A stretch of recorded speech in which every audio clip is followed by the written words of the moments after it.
Hello.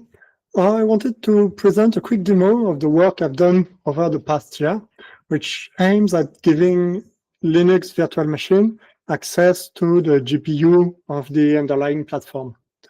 We see an illustration on this slide. Basically, there is llama.cpp running inside the Linux virtual machine. And we want this llama.cpp application to communicate with the host and in particular with the GPU the host provides. So the work mainly focused on macOS. That's where we got the best results. But I wanted to show that it also works on Linux and on Windows as a proof of concept just for the challenge. So if I start with macOS, here I'm remotely connected to my MacBook. So in this terminal, I will launch the KRunKit virtual machine.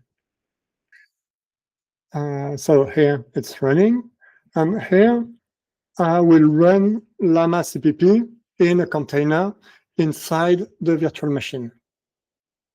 So here we see that it's starting to load the model, and now the model is able to, no, the application is able to exchange with the backend, with the GPU of the Mac, and run this inference query.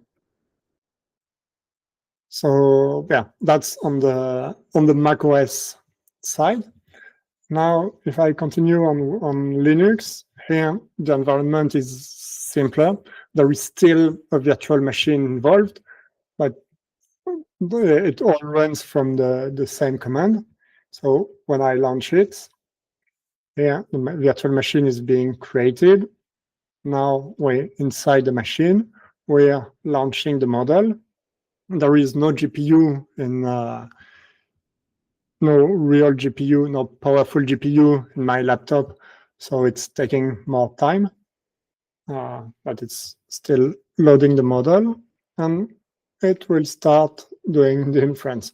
That's my usual debug query. So just say nothing. That's the quickest I can have, not to generate a very big answer. So here it's working on Linux. And now if I finish here, that's a Windows environment, a slow one on Azure. And I will launch. So here, the virtual machine, it's on this side.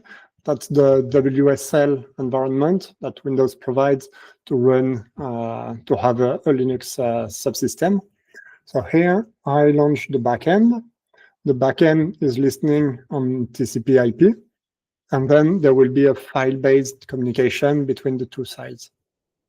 So this one on Windows was just a proof of concept. I wanted to test if I could get shared memory with files. The answer is no.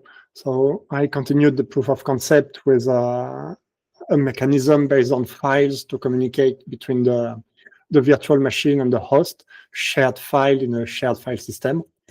It works. It's quite slow, but at least it works.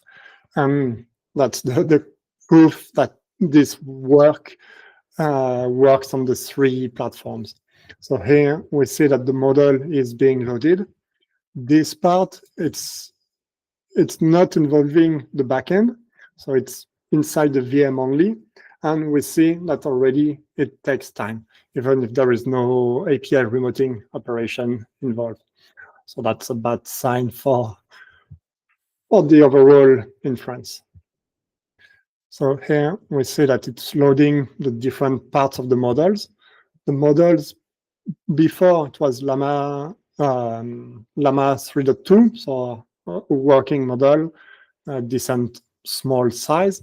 Here it's small LM, the smallest one we can find. if I ask a query, we see that the backend is getting involved. And we see that for every new token that is shown on the screen, the graph compute method is involved. So it works. It doesn't go fast, but at least it works. And I need to say that this machine on Azure, there is no GPU. The machine itself is pretty slow just for the compilation of the code. We see that in Linux and macOS, it's immediate. And on Windows, it takes several seconds just to review the files and do the compilation. So the goal is not to show that it's working in any decent way, just it works. And that's already a nice result.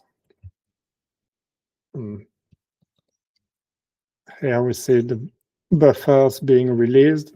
And if we look above, we see the files that were used in the shared file system. Okay, thank you for watching. Bye-bye.